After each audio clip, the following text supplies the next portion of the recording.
स्वयं ब्रह्मा को भी मरना पड़ा था। जी हाँ, जिसने यह दुनिया बनाई है वह भी काल के हाथों मौत की नींद सो गया था। और यह भारत का वह स्थान है जहाँ स्वयं देवों के देव महादेव ने अपने हाथ में चिपके ब्रह्मा के उस कटे सिर से मुक्ति पाई थी। यह कहानी है विष्णु और ब्रह्मा के अहंकार की। तब ब्रह्मा के 4 की जगह 5 सिर हुआ करते थे। उन्होंने अभी अभी दुनिया बनाई थी और विष्णु उसका पालन करते थे। एक दिन दोनों में झगड़ा हो गया।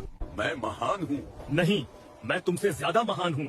दोनों ने चारों वेदों से इसका उत्तर मांगा। वेदों ने भगवान शिव को ही सबसे महान बताया। उत्तर सुनकर विष्णु ने तो इसे मान लिया, लेकिन ब्रह्मा क्रोधित हो गए। उनका 5वां सिर महादेव की निंदा करने लगा। भला वो शमशान में रहने वाला अघोरी महान कैसे हो सकता? इतना सुनते ही और ब्रह्मा के अहंकार को देख शिव क्रोधित हो गए। उनके क्रोध से एक भयंकर रूप प्रकट हुआ। भयंकर काला रंग, लाल आंखें और हाथ में त्रिशूल, ये थे काल भैरव। प्रकट होते ही शिव ने उन्हें आदेश दिया, जाओ और उस अहंकारी ब्रह्मा को ठिकाने लगाओ।